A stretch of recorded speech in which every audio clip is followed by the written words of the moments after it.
I haven't had as much time as I normally would to write comments on things like the quizzes. But feel free to ask me any questions you've got. So if I didn't write a comment, or if my comment was really quick but you didn't get full points, just either send me an email or come talk to me during office hours or something. I'm happy to go into more in depth. I just need to go a little bit faster with some stuff, unfortunately, just because of some time constraints.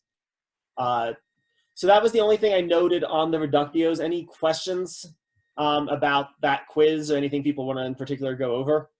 There were two different kinds of answers I saw that looked pretty good in that quiz. Some people argued that it was committing the straw person fallacy, and that person A didn't really mean that the jersey was going to physically affect the game itself, that they meant something different.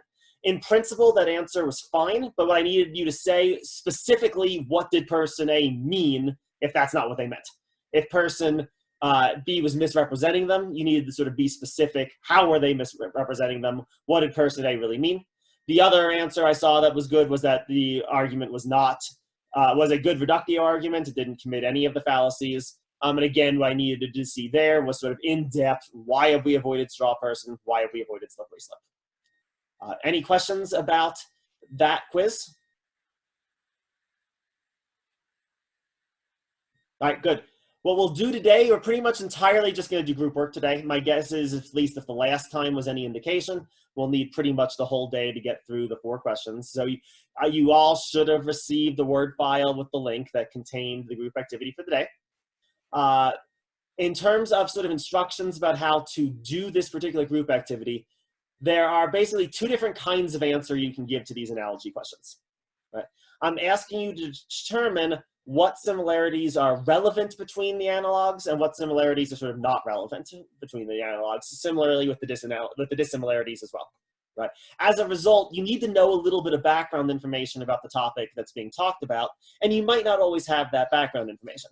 If you look at the group activity on number 2, you need to know a lot of specifics about a particular legal case that you might not actually know those specifics.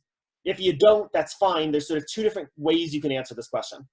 If you think you do know enough about the topic, what you need to give me is basically 4 things. You need to tell me, 1, what are the analogs in the analogy? 2, how are those analogs similar in relevant ways? 3, how are those analogs dissimilar in relevant ways? And then which matters more, the similarities or the dissimilarities, right? And if you say the similarities matter more, you'll conclude that it's a good analogical argument. If you say that the dissimilarities matter more, you'll say that it's a bad analogical argument. If you don't think you have enough information, right, what you need is to give me is a little bit different, but your job's not easier. You need to sort of give me the same amount of stuff. It'll just be different stuff. First, this is the same. You still need to tell me what the analogs actually are, what 2 things are being compared within the analogical argument. But then you need to tell me what specific pieces of information you would need to know in order to determine if the analogy is good or bad. So in the case of that number 2 on the group work, if you don't know about this particular case that's being referred to, what would you need to know about it? What would matter? The example that we were looking at a lot last class, I should get the same grade as Fred because my paper is a lot like Fred's. What things would you need to know? Well, you would need to know, do Fred's paper say the same thing as this other student's paper? Do they make similar arguments? Are they both equally well written? Were they both turned in on time? Did one of them plagiarize? That's the kind of level of specificity I'm looking for here. What kinds of things would you need to know? And then how would you use that additional information to determine if the argument is good or bad? Why is it relevant? Why do those factors matter? Those are the things that I'm looking for. I basically want to see some variant of these 2 options for each of the 4 questions on this group activity. So you should write, you'll need to write a pretty solid paragraph for each one. And there's a couple sentences just won't be good enough. The same thing will be true for the homework questions that I'll give you tonight and also the quiz that I'll be doing Friday. We'll need to go sort of this level of specificity, this level of depth for all of these questions. All right. So that's what I'm looking for. Does anyone want me to put that back up before I send you into the groups? Unfortunately, I can't leave that in a way that you can access while you're in the groups. So does anyone want that screen again? Give me a thumbs up or something if you do. Yeah, I can put it back up. That's no problem.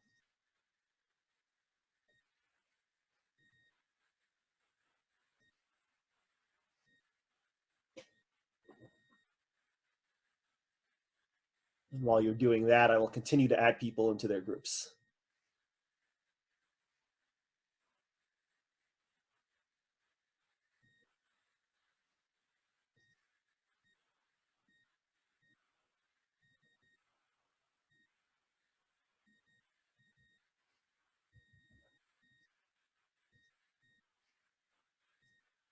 All right, everyone done? Everyone had enough time? Again, give me a thumbs up if you want a little bit more. All right, perfect. So I'm going to finish adding you into your groups, and I'll send you in to those groups as soon as everything is done. Remember, you can always call my attention to yourself if you want to ask a question or anything. That's why we're doing it this way, so that you can still ask me things.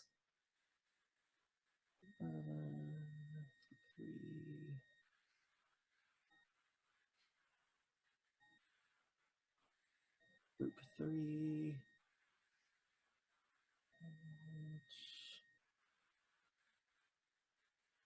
Group 1. All right. I should have everyone assigned to the right group. If I accidentally assigned you to an incorrect group, just send me a little note, let me know. I'll unmute everyone so you'll all be able to talk to one another. And the group should be ready. We'll plan on you having 30 minutes or so, but we can extend that if we need to.